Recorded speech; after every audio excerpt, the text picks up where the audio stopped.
Hola y bienvenidos a esta clase del curso introductorio a la electrónica de potencia. La clase de hoy tratará sobre transistores que se emplean habitualmente en circuitos de los que se estudia en esta asignatura. Concretamente hoy hablaremos de transistores bipolares, transistores de unión bipolar, transistores de efecto campo metal óxido semiconductor, transistores tipo MOSFET, y finalmente de un híbrido de estas dos tecnologías que son los transistores bipolares de puerta aislada IGBT, comúnmente denominados por sus siglas en inglés. Vamos a comenzar por tanto haciendo un repaso a los transistores bipolares, transistores bipolares de unión.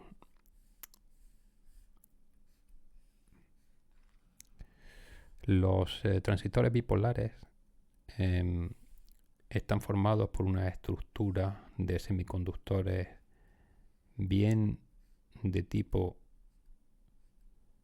semiconductor N, semiconductor P, semiconductor N.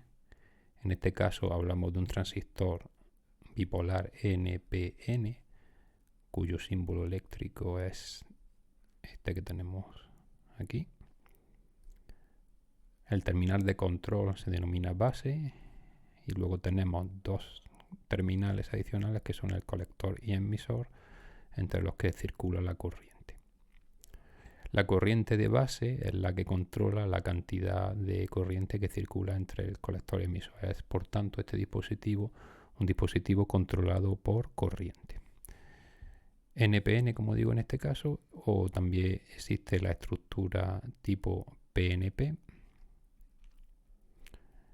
Y en este caso el símbolo es parecido, la flecha es entrante y quedaría algo parecido a esto.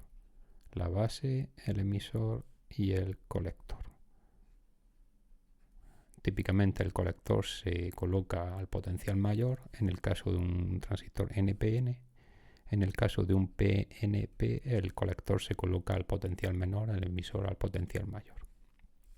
La corriente de base típicamente también para el funcionamiento del transistor es entrante. En el NPN, en el caso del PNP, se necesita una corriente saliente. Aplicando la corriente, por tanto, se activa el dispositivo. Las curvas características de los transistores bipolares, las curvas de salida, tienen una apariencia parecida a la que voy a representar a continuación. Aquí voy a dibujar la corriente de colector en función de la tensión que hay entre el colector y el emisor. Esta curva por signo sería la correspondiente a un transistor de tipo NPN. La curva es algo así. Hay una zona donde hay un rápido crecimiento y luego la curva de corriente tiende a saturarse con la tensión colector-emisor. Esta zona inicial es lo que se conoce como la zona de saturación del dispositivo, que no debe confundirse con la saturación de los transistores MOSFET. Saturación.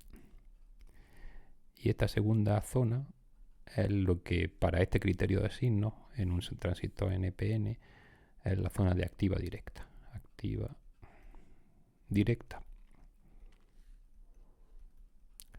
La corriente de colector es mayor cuando la corriente de base es mayor. Digamos, podemos controlar el nivel de corriente de colector a través de la corriente de base. Esta región, la región de activa directa, es la que se emplea típicamente en aplicaciones de electrónica analógica cuando el transistor se emplea como un amplificador o dentro de una etapa amplificadora. En el caso de la electrónica de potencia, esta región no nos es muy atractiva porque la tensión colector-emisor que cae en el dispositivo es muy grande y la corriente también es elevada. Estamos en una situación de conducción con corriente circulando por el dispositivo y una caída de potencial colector-emisor elevada. Eso quiere decir que la disipación de potencia en el dispositivo también será grande y es algo que queremos evitar.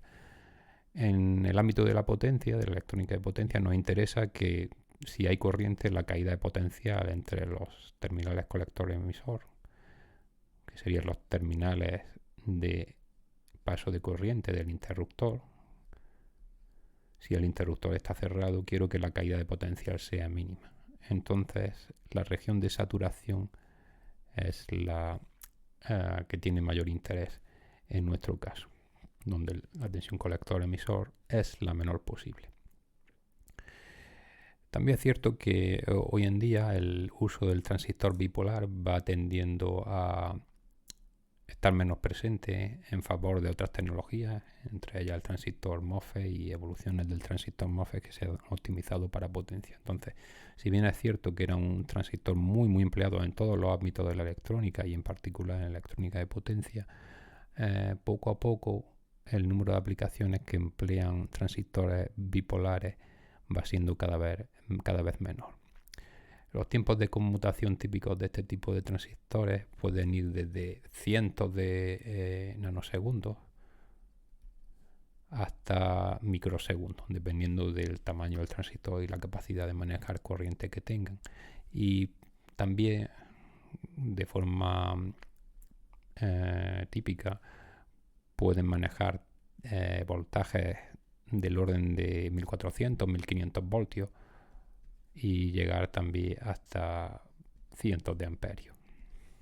Puede haber algunos casos especiales donde se excedan estos números, pero son los valores aproximados límite que se tienen para esta tecnología. Las limitaciones en corriente y en tensión, como suele ser habitual en los dispositivos y en particular en los dispositivos de potencia, se representan en un diagrama, el diagrama de región de operación segura, SOA por sus siglas en inglés, o SOAR, que va determinado por la corriente máxima, en este caso la corriente máxima de colector, la caída potencial máxima entre colector y emisor que se puede soportar sin que haya ruptura del dispositivo, y la potencia máxima que se puede disipar, el producto de corriente de colector por tensión colector-emisor máxima que se puede soportar. En el caso particular de bipolares, cuando la tensión colector es muy alta, se produce una ruptura por avalancha secundaria. Entonces la curva en realidad es algo más parecida a esto que estoy remarcando aquí. Lo voy a poner en un color diferente. La curva es más bien algo así. Por esta región donde se tiene una ruptura por avalancha secundaria. Esto sería un caso habitual para situación estática. Si en lugar de operar de forma estática el transistor tiene una operación pulsada, pues los niveles de corriente potencia máxima se elevan, también de voltaje, y la región de operación segura se puede extender a medida que la operación se hace pulsada con pulsos cada vez más cortos que obviamente permiten un descanso mayor del dispositivo, podríamos decirlo así, un tiempo de relajamiento de la temperatura interna del dispositivo mayor, calientan en definitiva menos el dispositivo. No lo he dicho antes, pero porque no es la región que nos interesa, pero en la zona de activa del dispositivo, en esa que se emplea como amplificador, existe una relación entre la corriente de colector y la corriente de base, que es característica de los transistores bipolares, donde se puede establecer que la corriente de colector es un parámetro que típicamente se llama la beta del transistor, multiplicado por la corriente de base. Esto solo se cumple, esta relación de corriente de colector igual a beta por la corriente de base en la región de actividad. En la región de saturación no se cumple esa relación. De hecho, la beta es un parámetro que viene dado habitualmente en las hojas características del fabricante del dispositivo. Pero como no se usa como tal en el ámbito de la potencia, hay otros factores, otros parámetros que me determinan cómo desaturado está el transistor, que es lo que me interesa en relación a la situación de activa directa. Concretamente hay dos parámetros que determinan cómo de sobresaturado tengo el dispositivo. Vamos a indicarlo aquí. Parámetros de saturación. Esos parámetros son lo que se denomina el ODF, el parámetro de sobresaturación del transistor, que es la relación que hay entre la corriente de base que estoy usando en relación a la corriente de base en saturación, cuando se produce la saturación del dispositivo. Si nos vamos a este tipo de curva, si yo tengo un transistor funcionando en un circuito determinado, a medida que voy aumentando la corriente de base, pensamos en un circuito con una resistencia, en un caso muy simple, en el colector, al aumentar la corriente de base, la corriente de colector va aumentando progresivamente. Si va aumentando la corriente de colector, la caída de potencial en esta resistencia será cada vez mayor y por tanto la tensión de colector irá disminuyendo. Al ir disminuyendo, quiere decir me voy moviendo hacia acá, llegará un momento en que me salga de la región activa y entre en saturación. El momento justo ese, pensamos que estamos en esta curva de aquí arriba, en el que se produce la salida de la región de activa hacia la región de saturación, tenemos un cambio de comportamiento en el dispositivo y esa corriente límite de base es la que hemos denominado la IBS. La última corriente, digamos, en la que todavía el transistor estaba en saturación. La máxima de corriente de base que hemos podido utilizar en ese transistor para llevarlo hasta el límite de la activa. He dicho antes saturación, cuando está en la frontera entre activa y saturación es lo correcto. Y lo que yo voy a hacer en realidad, cuando yo lo opere como un dispositivo de potencia, es utilizar una corriente de base mayor a esa corriente que tengo en la frontera, para que me asegure que esté bien dentro de la región de saturación. Entonces, en general, este número será mayor que 1. De hecho, mayor. Y en la práctica el número será 2, 3, 4. Es bastante habitual. Quiero una corriente de base suficientemente grande como para que me asegure que estoy bien dentro de la región de saturación.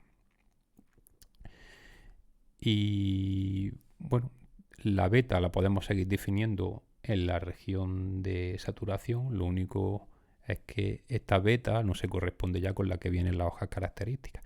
Esta beta, que viene determinada por la relación entre la corriente colector y la corriente de base, la beta de saturación sería la relación que hay entre la corriente de colector en saturación en relación a la corriente de base.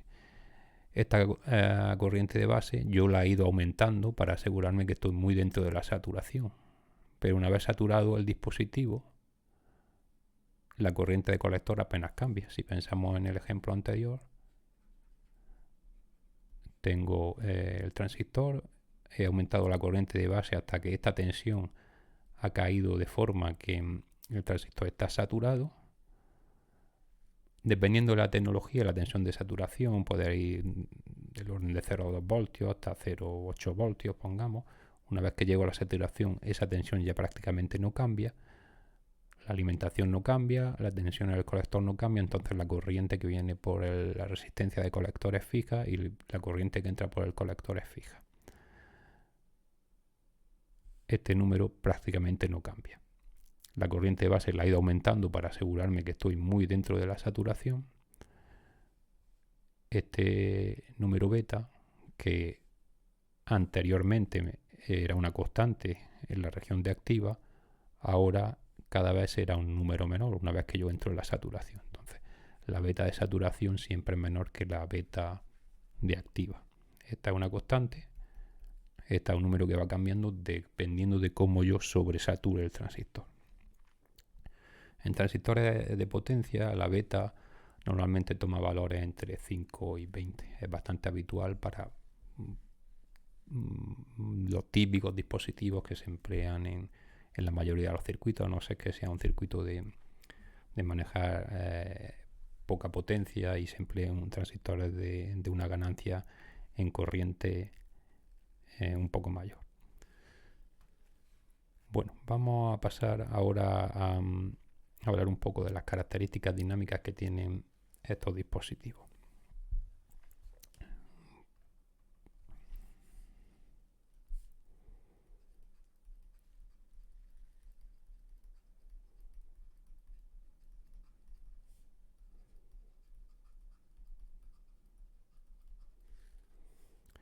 Vamos a pensar que tuviésemos un transistor bipolar que estoy sometiendo a una determinada tensión pulsada en la base.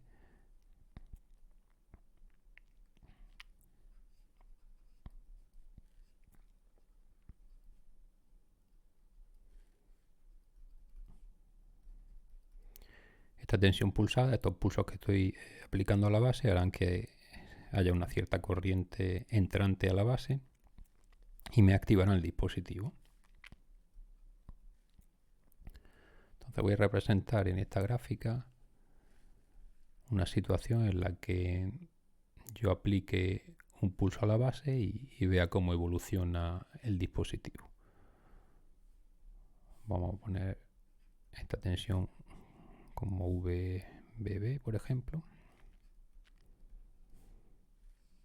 Y aquí vamos a representar la corriente de colector.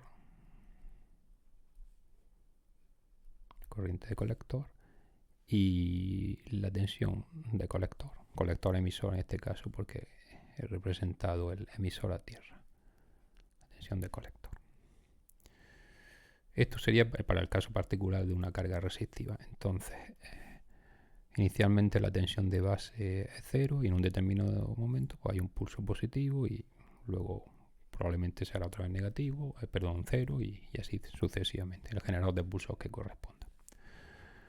¿Cómo responde la corriente de colector? Pues si la tensión de base era 0, no había corriente entrante por la base. Si no hay corriente entrante por la base, la corriente de colector es 0. El transistor está cortado. De hecho, lo que nos interesa en potencia es que o bien el transistor esté en saturación o esté cortado como un interruptor. Una vez que aplico el pulso a la base, elevo la tensión en la base, aparecerá una corriente. Habrá un pequeño retardo, como habitual en los dispositivos, hasta que el dispositivo empieza a responder. Vamos a llamar ese retardo TST, un tiempo de establecimiento del dispositivo, y a partir de entonces el dispositivo responderá. En el caso de los transistores bipolares, la respuesta es relativamente lineal, la corriente crecerá hasta el valor correspondiente de saturación. ¿Y qué ocurre con la tensión de colector? Pues inicialmente, si no había corriente por el colector, la caída de potencial en esta resistencia era 0 y el colector estaría a la tensión de alimentación. Eso ocurrirá también durante el tiempo de establecimiento en el que todavía no había corriente por el colector, y una vez que empiece a circular la corriente, la tensión empezará a crecer en esa resistencia y lo hará a costa de que la tensión de colector vaya disminuyendo progresivamente. Entonces la tensión de colector, de la misma manera que la corriente colector va subiendo, irá disminuyendo.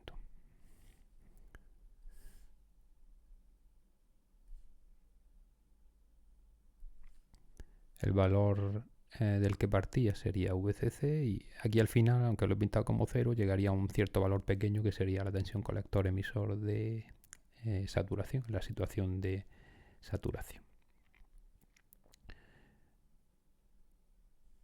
Podemos evaluar, como hacemos habitualmente, cuál es la potencia que se está perdiendo en esta transición. A este tiempo lo denominamos el tiempo de subida de la corriente, tiempo rise de subida de la corriente. Y bueno, establecemos unas ecuaciones y evaluamos energía o potencia. La corriente de colector nos vamos a fijar solamente en el periodo de transición, porque en el resto, en este primer tramo, la potencia sería 0, puesto que la corriente de colector es 0, y en este segundo tramo aunque tenemos corriente de colector y el voltaje de colector no es cero, pero es tan bajo que en realidad lo vamos a despreciar. Vamos a suponer que es mucho menor que el que tenemos en la tensión de alimentación como para poder despreciarlo. Lo que nos interesa, por tanto, es esta región de aquí, donde tenemos corriente alta y potencial tensión alta en el colector. La corriente de colector en el tiempo la podría expresar como la corriente máxima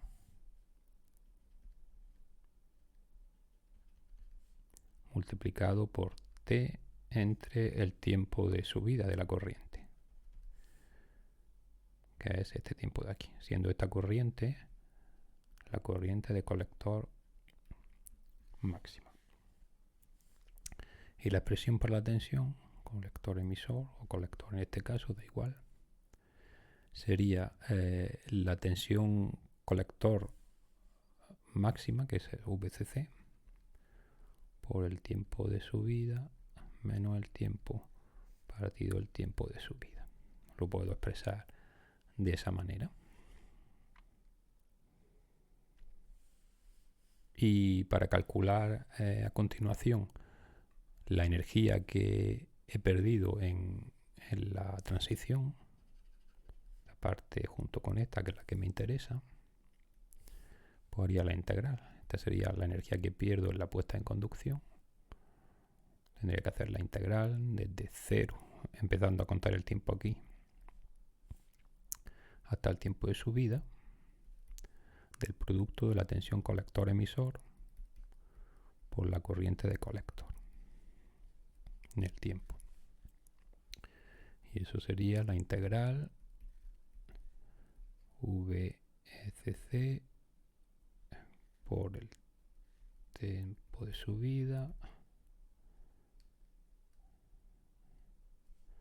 menos el tiempo partido el tiempo de subida por la corriente, que es la corriente colector máxima, por el tiempo partido el tiempo de subida.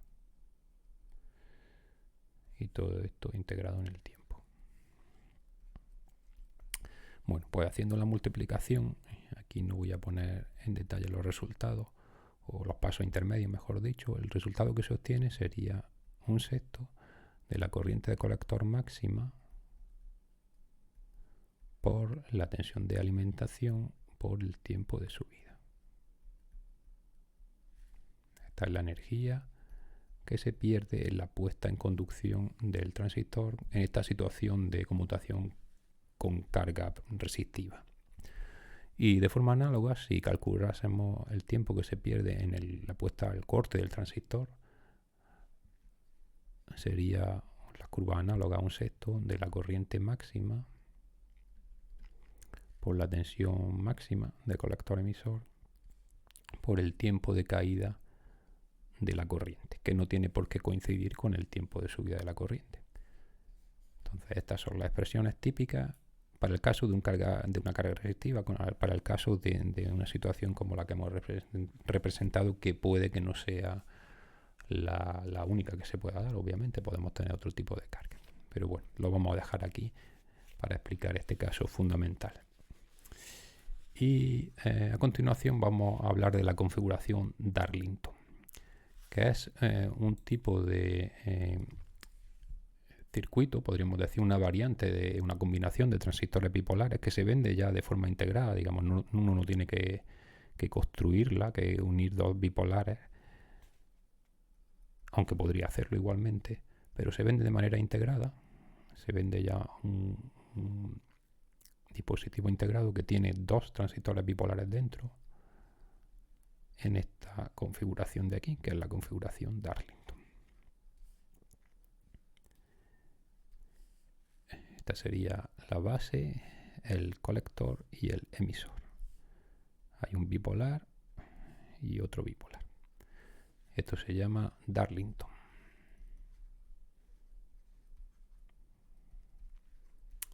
Y este tipo de configuración se usa para mitigar en cierta medida el problema de que la corriente de base de control puede ser demasiado alta en el caso de transistores de potencia, porque la beta que se tiene es relativamente baja.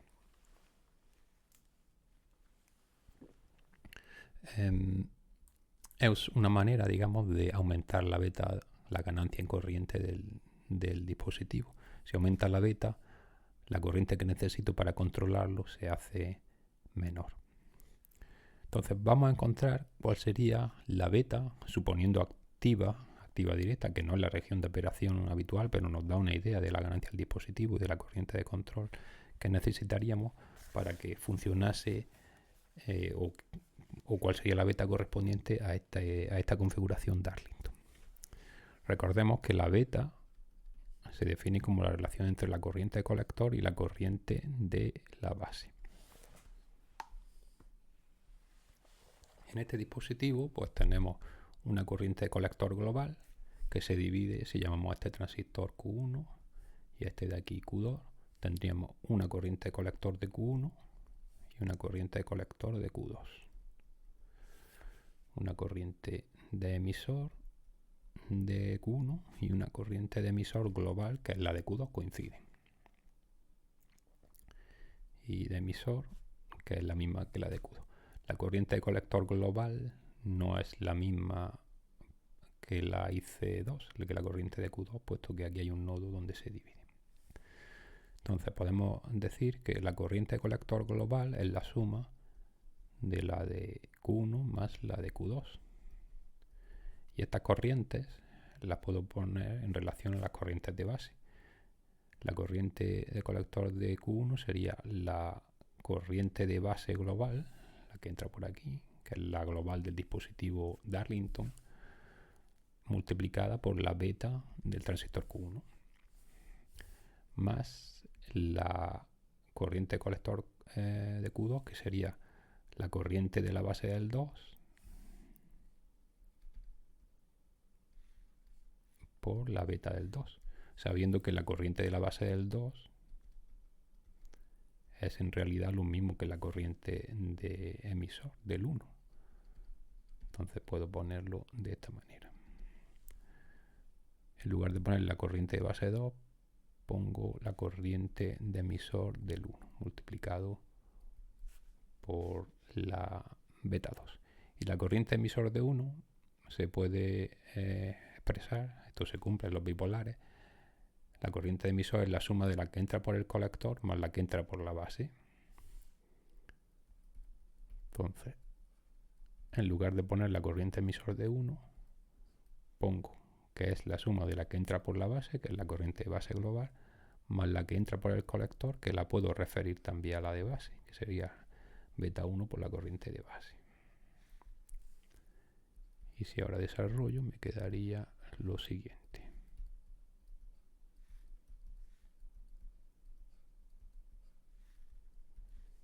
Corriente de base, sacando factor común la corriente de base, me quedaría beta 1, beta 2, más beta 1, más beta 2.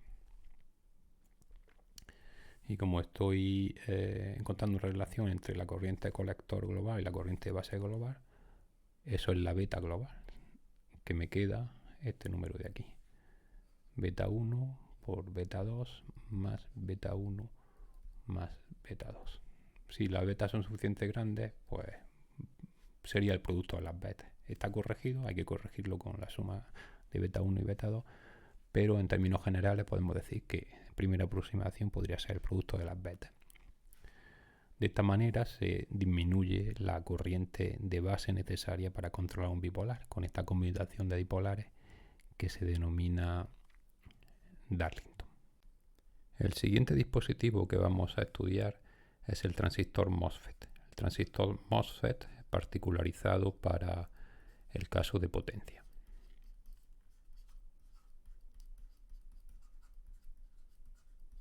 Los transistores MOSFET han ido reemplazando progresivamente a los transistores bipolares en todas las aplicaciones de electrónica prácticamente, en particular a partir de los años 80. Y en el caso concreto de la electrónica de potencia ha sido especialmente en la última década, los últimos 15 años, donde han evolucionado más intensamente para alcanzar rangos de corriente y de voltaje que no eran posibles inicialmente, y más intensamente, digamos, reemplazar a la tecnología bipolar. Un transistor MOSFET, de manera esquemática, tiene una estructura como la que voy a representar aquí. Tenemos un sustrato, en este caso tipo P, para un transistor de canal N, y dos regiones que se denominan drenador y fuente de tipo N, con semiconductores de tipo N. Entre ellas, en la cara superior hay un óxido y un electrodo metálico o polisilicio, puede ser también en algunos casos. Las regiones de drenador, de fuente y drenador, tienen también sus electrodos. Fuente, drenador y puerta. Este dispositivo se controla a través de la tensión en la puerta, es decir, tiene un control por voltaje, a diferencia del transistor bipolar. Cuando se aplica una tensión puerta-fuente suficientemente alta en un dispositivo de enriquecimiento, que normalmente está en corte, salvo que se aplique esa tensión, se crean unas condiciones de potencial adecuadas, de forma que esta región tipo P pasa a convertirse en una región tipo N y a poblarse de electrones. Se crea un pozo de potencial que se llena de electrones que provienen de fuente y drenador. Y de esta manera se establece una continuidad eléctrica y la corriente puede fluir por nuestro interruptor de estado sólido. El MOSFET de potencia normalmente no se basa en esta estructura, que es más típica de dispositivos para tratamiento de señal o procesamiento digital de información, sino que es una versión evolucionada, especialmente si se manejan corrientes y voltajes un poco elevados. Una versión evolucionada de esta estructura. El dispositivo, en lugar de construirse superficialmente, se fabrica de forma vertical, y la estructura se parece a esto que voy a representar aquí. Tendríamos una región tipo N, que corresponde con la fuente, una región dopada tipo P, que corresponde con el cuerpo del dispositivo, y luego el resto es región tipo N, que corresponde con el drenador. Y esto lo podemos duplicar aquí. Y aquí encima tendríamos el óxido junto con el electrodo de puerta. Puerta, fuente, esto también la fuente, está como duplicado dos veces el transistor, y toda la parte inferior correspondería al electrodo de drenador. ¿Cómo funciona? Pues igualmente, cuando aplico una tensión suficientemente alta en la puerta, se produce la inversión de la región tipo P, y para este caso de canal N crearía un canal de electrones. En estas regiones tipo P se invierte la población de huecos a electrones, y la corriente puede fluir desde la región tipo N de la fuente, que es rica en electrones. Hay una continuidad eléctrica hasta la región N del drenador. La corriente en este caso iría de esta manera. El dispositivo sigue siendo un dispositivo de conducción superficial. El canal se crea en esta superficie debajo de la puerta, pero ahora el terminal del drenador está en la parte inferior, de forma que hay una conducción vertical una vez que se pasa a la región de drenador. Este dispositivo a veces también se le denomina VDMOS, como MOSFET de difusión vertical, serían las siglas en inglés. Entonces, haciendo la analogía, este cuerpo que teníamos aquí ocupando, digamos, todo el sustrato del dispositivo, ahora pasa a ser esa región que tenemos en esta versión vertical del MOSFET que se emplea habitualmente para potencia, se usa porque de esta manera se consigue un mayor control, sobre todo un mayor grado de libertad en la forma en que se dopa el drenador para que el voltaje que pueda soportar el drenador fuente especialmente sea mayor.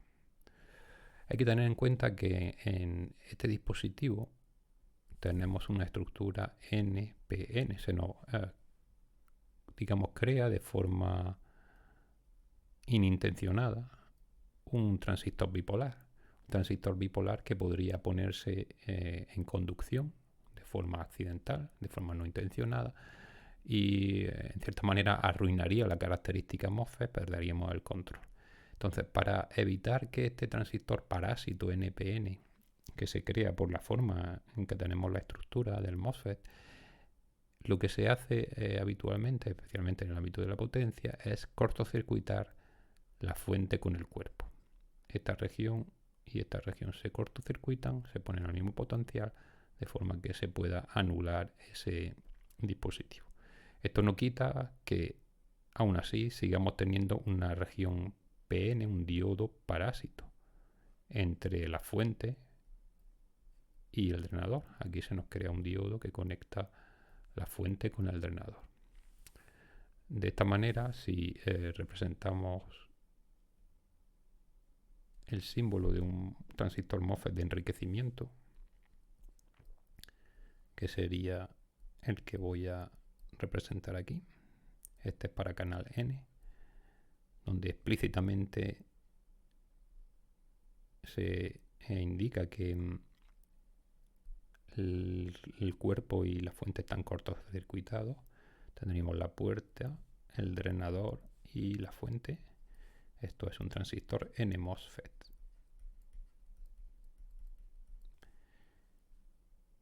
De enriquecimiento, cuando aparece en esta raya de forma discontinua, quiere decir que normalmente está cortado y tengo que aplicar una tensión VGS, puerta fuente, positiva para activarlo. De hecho, una tensión mayor o igual que la tensión umbral del dispositivo. Cuando la tensión puerta fuente supera la tensión umbral del dispositivo, hay un canal entre el drenador y la fuente y hay conducción. Esto sería un N-MOSFET, el símbolo de un N-MOSFET, y para el caso de un P-MOSFET la diferencia está en que la flecha esta intermedia la ponemos saliente.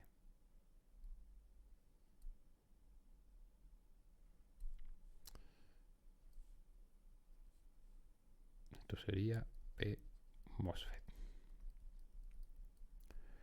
Normalmente en el P-MOSFET la fuente, esto es algo parecido a lo que ocurre con el bipolar.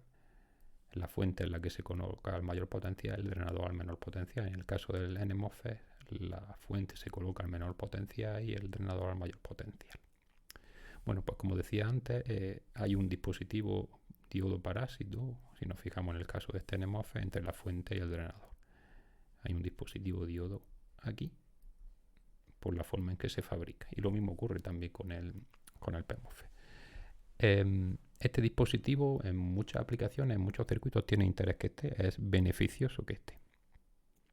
Beneficioso y necesario que esté para ciertas aplicaciones. La única pega que se puede poner es que a veces, como se fabrica de manera hasta cierto punto involuntaria, las prestaciones de ese diodo puede que no sean las óptimas y en algunos casos a lo mejor hay que anularlo y poner otro en paralelo, que sea el que actúe realmente en la operación del circuito. Vamos a representar a continuación las curvas características de salida de un transistor MOSFET. Es decir, la corriente de drenador en función de la tensión drenador-fuente. Estas curvas tienen dos regiones. Una parte inicial que es muy lineal, digamos. En realidad es una parábola invertida. Y luego una región donde la corriente prácticamente es constante.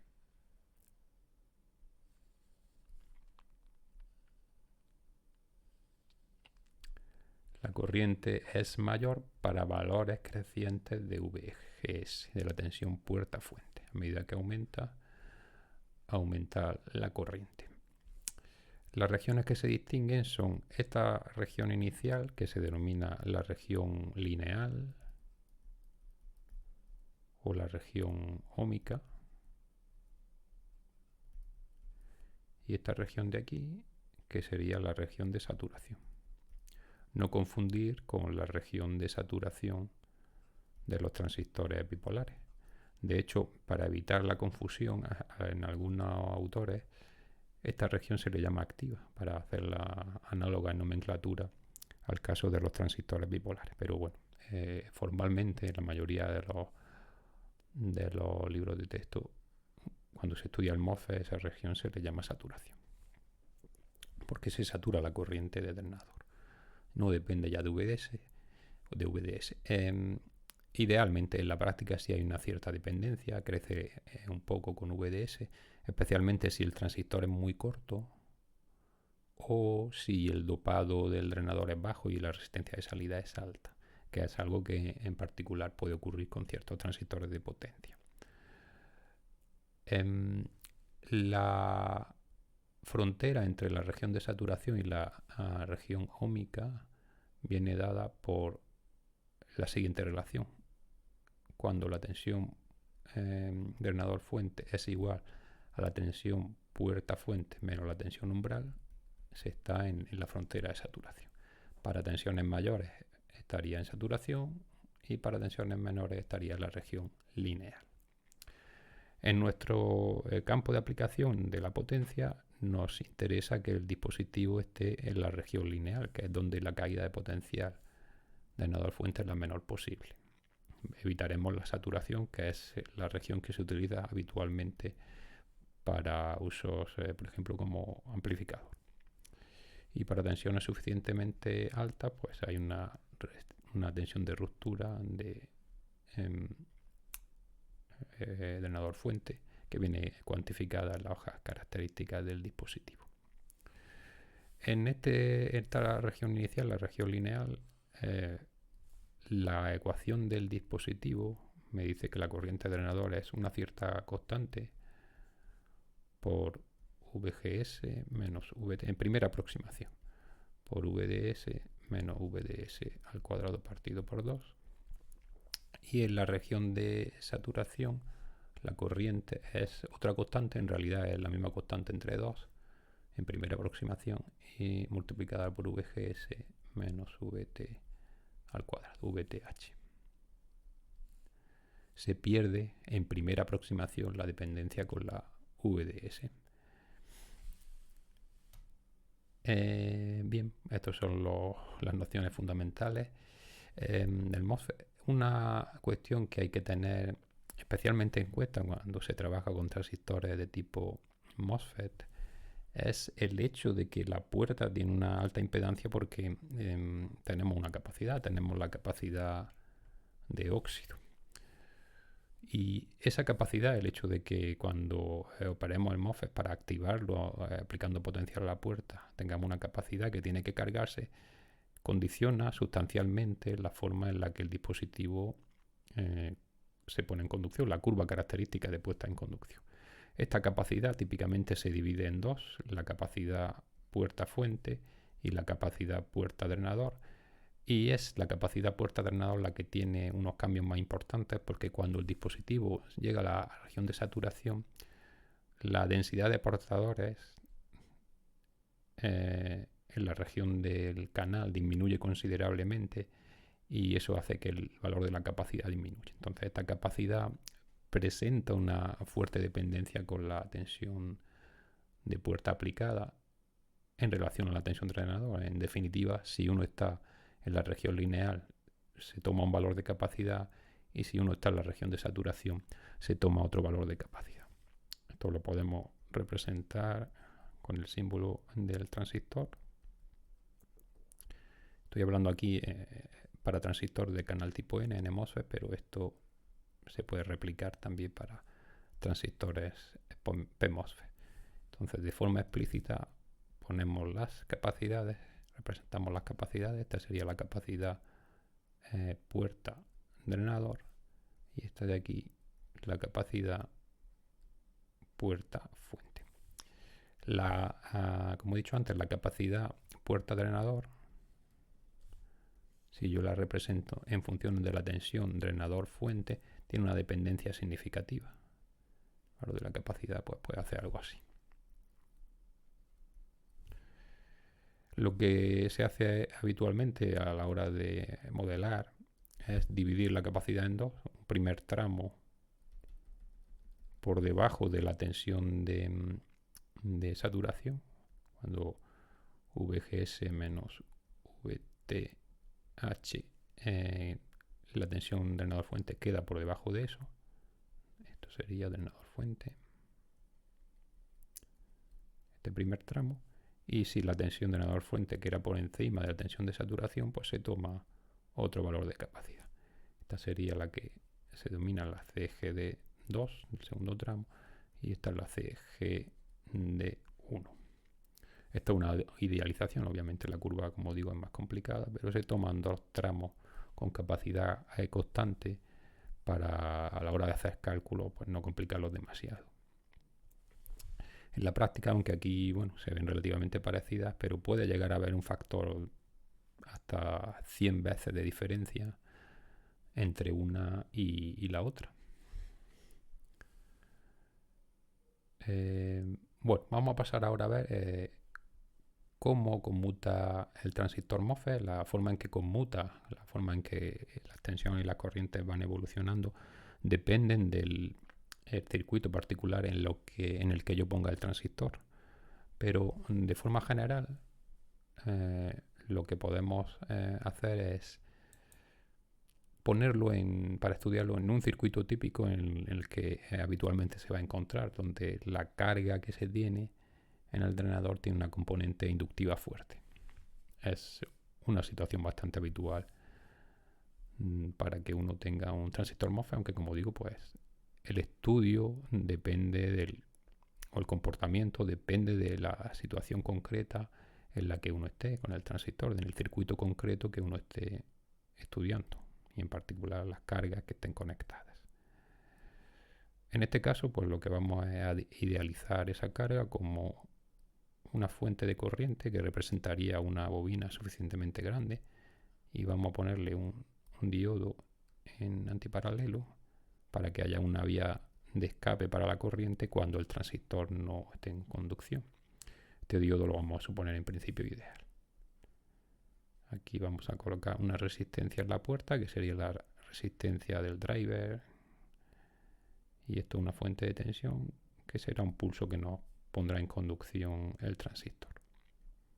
Vamos a llamar esta tensión VGG, y todo esto pues lo conectamos ya a una línea de tierra.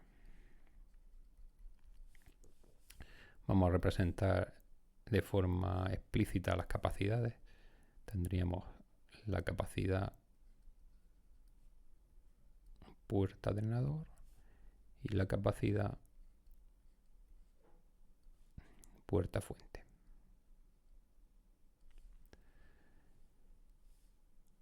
Y como hacemos siempre, vamos a representar distintas curvas de voltaje y corriente en el dispositivo para evaluar la evolución de las distintas magnitudes.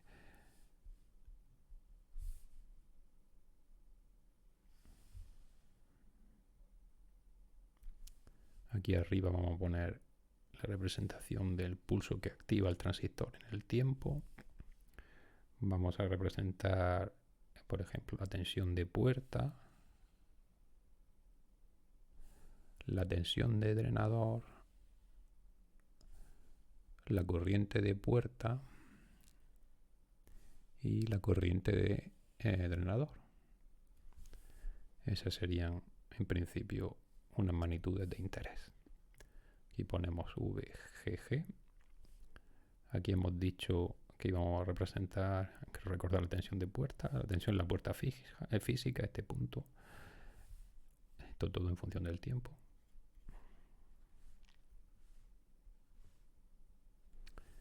Tensión en el drenador. que sería la tensión drenador fuente en realidad, y corriente en la puerta y corriente que va por el drenador, la corriente que conduce el transistor. Bien, lo que tenemos en la puerta, como hemos dicho antes, sería un pulso que en un momento determinado pues aplicamos de forma ideal y pondría el dispositivo, el transistor en conducción. O la intención al menos es que el dispositivo se ponga en conducción. Hasta que aplicamos el pulso, la tensión que teníamos en ese generador era 0, por tanto la tensión en la puerta sería 0 también. VGS es 0, entonces la corriente de drenador sería 0, la corriente de puerta también es 0, y la tensión en el drenador, si vamos a poner aquí que tenemos una alimentación VCC, si el transistor no conduce, la corriente de esta fuente, pues como es ideal, el único camino que tiene es que ponga en conducción al diodo. Si el diodo está en conducción y es ideal, la caída potencial que tiene 0 y la tensión que yo vería en el drenador sería también la tensión VCC por la conducción del diodo. Entonces el drenador en principio está a VCC. Luego aplicamos el pulso en la puerta, eso quiere decir que elevamos este potencial y se va a producir una corriente circulante entre la puerta física que estaba a 0 voltios y el terminal este del driver al que hemos aplicado una tensión positiva. Habrá una corriente que hará que poco a poco se vayan cargando las capacidades y la tensión de la puerta se vaya elevando gradualmente. Entonces inicialmente esto provoca una corriente alta en la puerta, irá disminuyendo a medida que se cargan las capacidades. No vamos a evaluar en detalle las ecuaciones, pero una cierta disminución exponencial. Y la carga de la puerta, pues tendremos unas corrientes que cargan las capacidades y eso hará que bueno, si evaluásemos las ecuaciones, pues tendríamos una cierta constante de tiempo. En realidad, pues una cierta carga exponencial, aunque en la mayoría de los casos, experimentalmente aquí se ve un tramo muy lineal. En la práctica, pues tiene una cierta carga exponencial. Habrá un momento en que superemos la tensión umbral VGS. Vamos a representar aquí la tensión umbral. Hasta ese momento, hasta que no superemos la tensión umbral, la corriente de drenador todavía sigue siendo 0, porque el transistor no está en conducción. Y la tensión de drenador pues seguirá siendo la misma, la alta VCC. Una vez que superemos la tensión umbral, en ese momento empezará a crecer la corriente de drenador. Vamos a suponer, bueno, crecimiento depende de las tensiones que apliquemos, pero la curva será más o menos compleja, pero aquí la voy a pintar de una manera más o menos lineal, aunque bueno, habrá una cierta componente no lineal en esa característica. Irá elevándose la corriente, llegará un momento en que llegará a I sub 0, que es la corriente de esta fuente de corriente ideal. I sub 0. Entonces, hasta que se alcance la corriente I sub 0, mientras la corriente de drenador iba elevándose, mientras toda la corriente I sub 0 no circule por el transistor, parte de la corriente todavía circule por el diodo no se puede cortar. Entonces, hasta ese momento donde yo alcanzo I sub 0, parte de la corriente va por el diodo conduce y la tensión que tengo en el drenador sigue siendo la tensión de la alimentación. En todo este tramo, lo que ha ido ocurriendo es que, bueno, poco a poco la tensión de puerta habrá ido elevándose porque teníamos una corriente entrante a la puerta, entonces la VG habrá ido elevándose de una manera pues más o menos exponencial, algo así, pongamos, aunque estoy exagerando aquí un poco, se ve más lineal en la práctica. Y simultáneamente pues la corriente de la puerta habrá ido también disminuyendo. A medida que aumenta la tensión en VG, la caída potencial de la resistencia será cada vez menos y con una curva más o menos no lineal, pues la tensión en la corriente, perdón, en la puerta habrá ido disminuyendo. Eso sería de una forma cualitativa a lo que ha ido ocurriendo en el transcurso del tiempo. Ahora, cuando hemos llegado a una corriente I sub D, el diodo se puede cortar.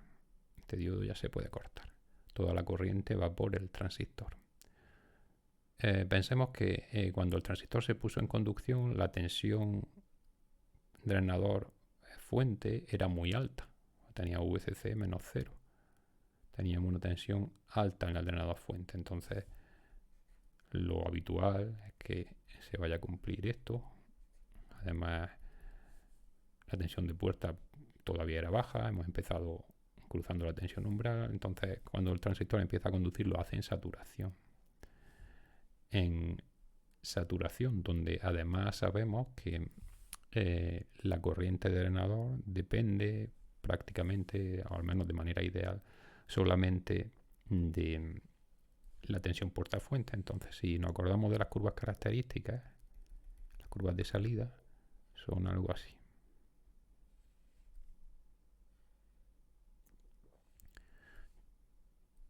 Inicialmente teníamos una VDS fija y lo que hacíamos era movernos aumentando la VGS, la puerta se iba cargando. Recordemos que en las curvas características la corriente es menor si la VGS disminuye. Entonces supongamos que estuviésemos en ese punto. Ahora, a partir de este momento, lo que puede ocurrir es que ya la VDS pueda disminuir. Ya no está fijada como ocurría antes. Entonces esta tensión drenador puede disminuir y eso hará que el dispositivo, el transistor, pueda llegar ya a la región lineal. Todavía estará un tiempo en saturación y finalmente podrá llegar a la región lineal. Lo que ya no cambiará será la corriente, que será siempre I sub 0, la corriente que va por el dispositivo.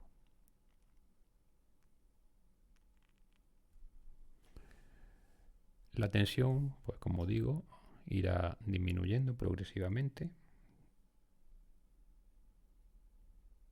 y llegará un momento en que salgamos de la saturación y pasemos a la región lineal. Pongamos que sea aproximadamente en ese momento. Como en esta región de saturación la corriente, que es fija, es I sub 0, en primera aproximación solo depende de la VGS. Recordemos que esa corriente vale una constante por VGS menos VT al cuadrado. La VGS no puede cambiar. Entonces en este tramo la tensión de puerta es constante, no puede cambiar porque la corriente queda fijada a I sub 0.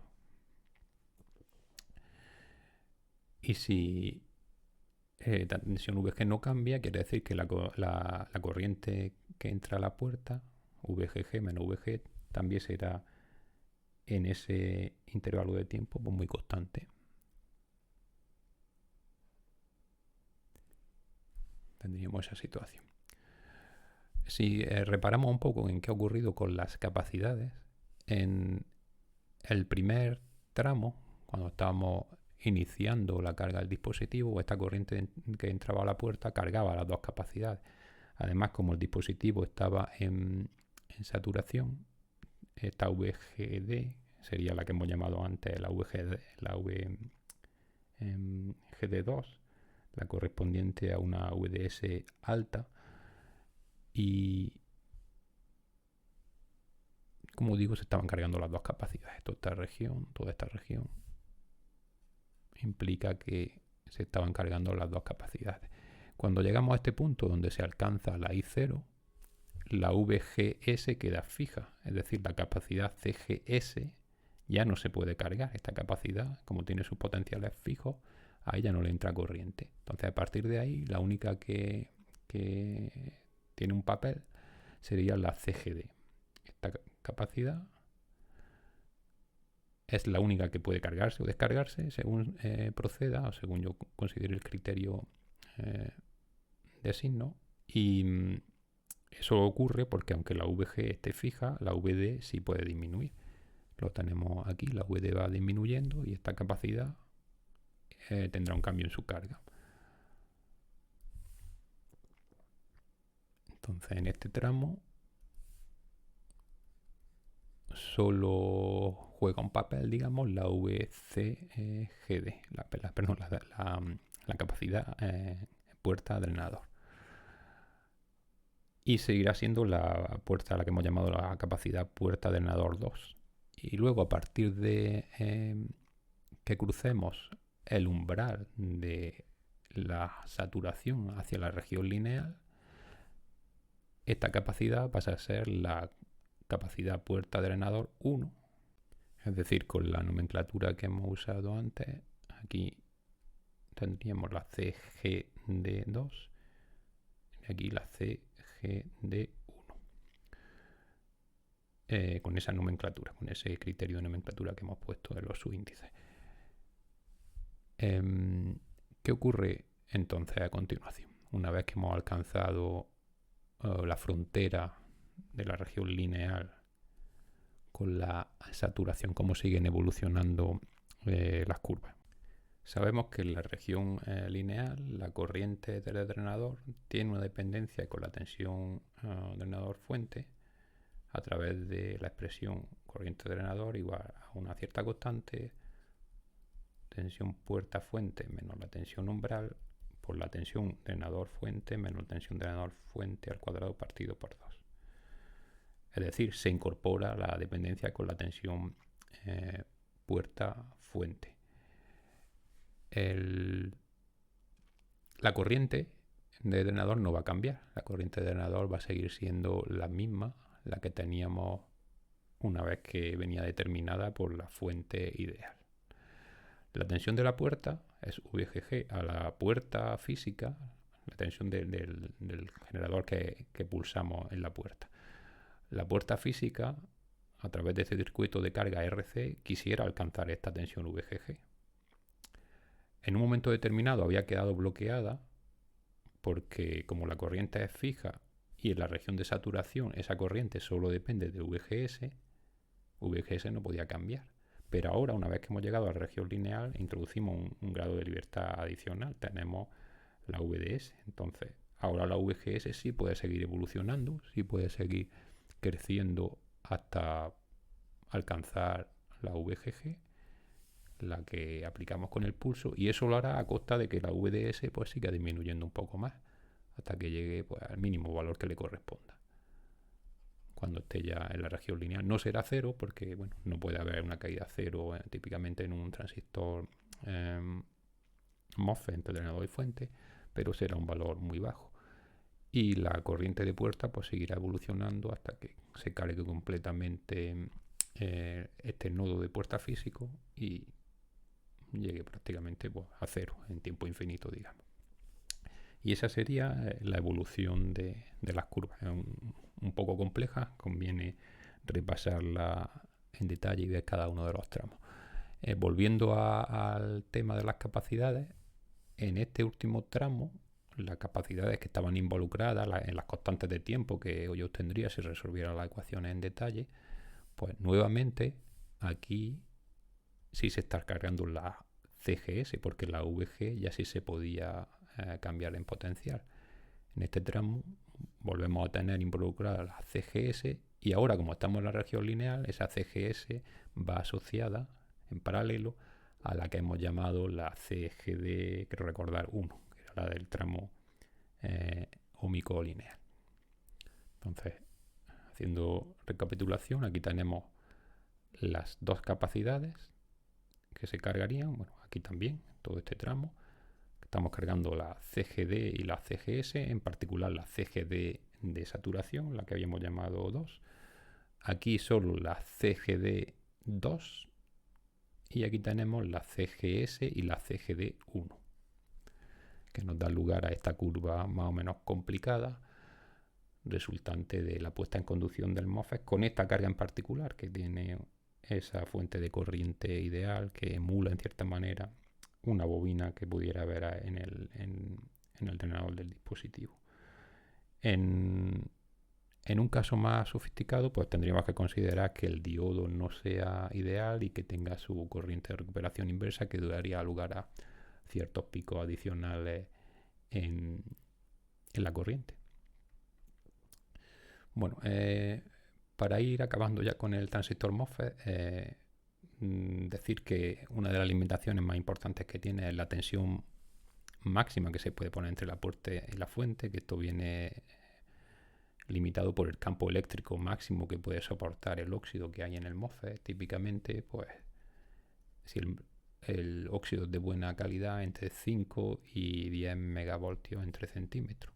Conocido el espesor de óxido, si el óxido es de buena calidad, uno puede determinar cuál es la tensión máxima que puede aplicar. Y igualmente el drenador, la tensión drenador fuente tiene un cierto límite de ruptura. Los drenadores, los transistores MOSFET de potencia se diseñan con dopados especiales para que esa tensión de ruptura sea relativamente alta, y eso da lugar también a que la tensión drenador fuente en los transistores MOSFET sea mayor en la conducción que la tensión colector emisor en los transistores bipolares. La potencia que perdería la conducción en un transistor MOSFET, potencia llamémosla, sería la corriente que vaya circulando por la ley de Joule, corriente al cuadrado por la resistencia drenador fuente en conducción. Me gustaría minimizar esta resistencia, pero bueno, dependiendo de las características, en particular si el voltaje que tiene que soportar el transistor es alto, esa resistencia no es muy despreciable y influye notablemente en las características. Una cuestión que sí es muy interesante en el transistor MOSFET es que esa resistencia aumenta con la temperatura. Aumenta por el decremento de la movilidad de los portadores con la temperatura. Eso es una especie de mecanismo de realimentación negativa que hace que paralelizar MOSFET sea más sencillo que paralelizar bipolares. Porque si uno de los MOSFET en una configuración en la que estén en paralelo conduce más corriente que otro, se desequilibra, digámoslo así. Al conducir más corriente, se calentará más. Al calentarse más, la resistencia RDS aumentará y la corriente disminuirá. Es una especie, como digo, de realimentación negativa, y eso reequilibrará el circuito donde los MOSFET están funcionando en paralelo. Y en relación a la región de operación segura, pues es algo parecido a lo que teníamos en el caso de un transistor bipolar. Está limitada por la corriente de drenador máxima. Normalmente esto se representa en logaritmo de VDS.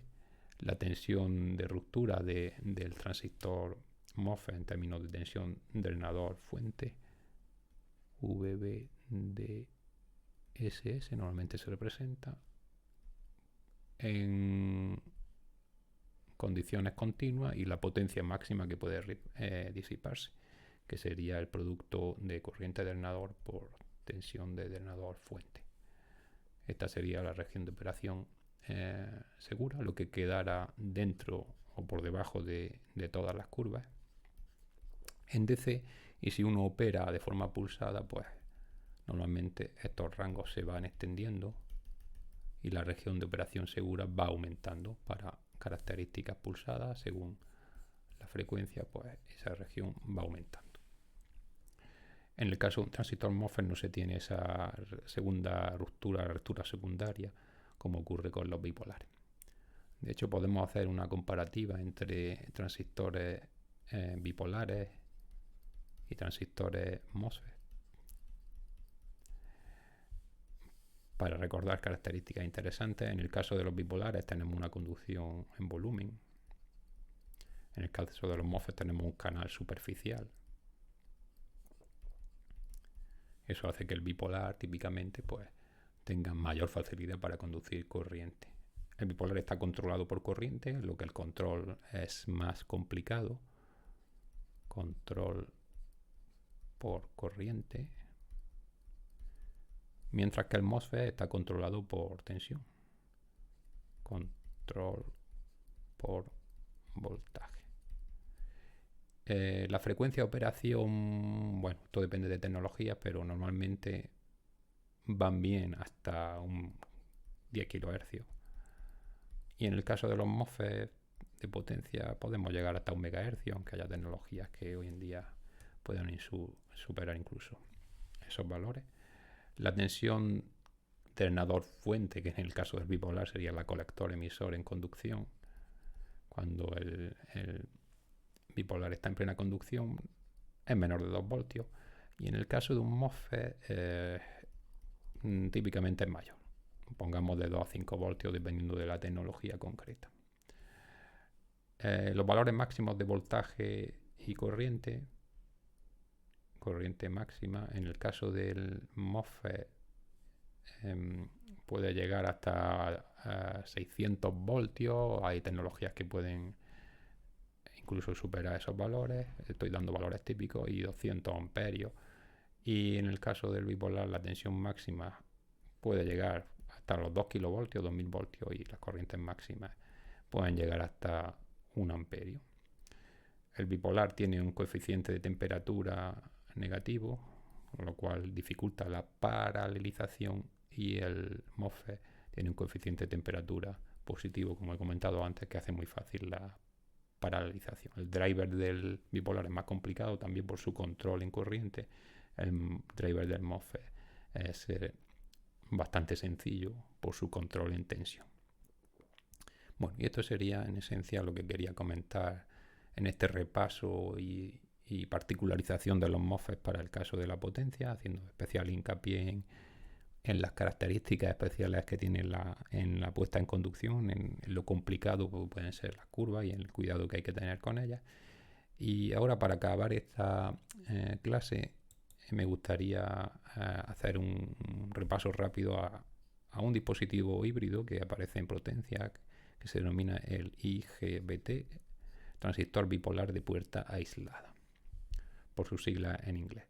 Y lo que trata en cierta medida este dispositivo híbrido es combinar lo mejor del MOSFET con lo mejor del bipolar, aunque, como suele ocurrir con muchas hibridaciones, no solo se obtiene lo mejor, sino que a veces también se obtienen algunas de las desventajas. En particular, por ejemplo, el tiempo de puesta en conducción de un IGBT es mayor que el de un MOSFET, es más lento que un transistor MOSFET. En un IGBT uno tiene la avalancha secundaria que tienen los bipolares, digamos, esas características negativas también aparecen aquí.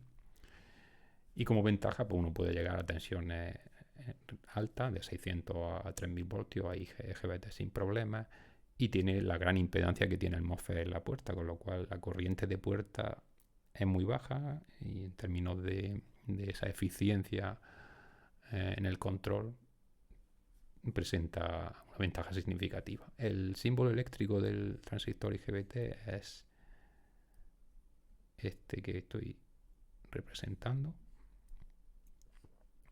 y la denominación que se da a los terminales son puerta, porque la puerta es un MOSFET, colector y emisor. Y a veces se utiliza un símbolo, aunque yo lo he visto menos veces, un símbolo como este, haciendo referencia a la inyección de drenador.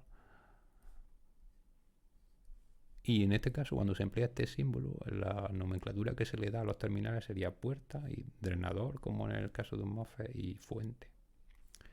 Las curvas características de salida, la corriente de colector de este dispositivo en función de la tensión colector-emisor, pues son muy parecidas a las de un bipolar. Hay una saturación de las curvas. Esto en realidad empieza un poco más tarde a elevarse la corriente. Son curvas de este tipo. Y en el caso de que uno represente la corriente de colector en función de la tensión puerta-fuente o tensión puerta-emisor, según el símbolo que uno emplee, pues básicamente lo que tiene una característica parecida a la de un transistor MOSFET. De hecho, internamente, lo que hay dentro de ese dispositivo, podríamos decir de una manera simplificada, es la combinación de un MOSFET con un bipolar. Concretamente, esos dispositivos, de manera simplificada, se pueden emular con un transistor bipolar PNP en esta configuración, junto con un NMOSFET. Este sería, de forma simplificada, luego se puede complicar un poco más, cuál sería el esquema eléctrico equivalente del transistor IGBT. Esto que tenemos aquí. Esto sería el terminal de colector o drenador, según la nomenclatura que empleemos. Este sería el terminal de emisor o fuente y tendríamos la puerta. Entonces, a la hora de hacerlo funcionar, cuando la tensión puerta-fuente es suficientemente elevada, el transistor MOSFET entra en conducción. Como esto es un transistor PNP, la corriente de la base es saliente. Cuando tenemos una corriente de base saliente, el transistor entra en conducción y tendríamos esa conducción. La conducción es fundamentalmente producida por el transistor bipolar, pero la característica de control se realiza mediante un MOSFET. Se hace un control en tensión con una alta impedancia en el terminal de control, que es lo que se va buscando. Bueno, pues esto es el IGBT y no me voy a parar mucho más sobre él, simplemente hacer una visión rápida de qué es el dispositivo y cuáles son las características y diferencias con un bipolar y con un transistor MOSFET.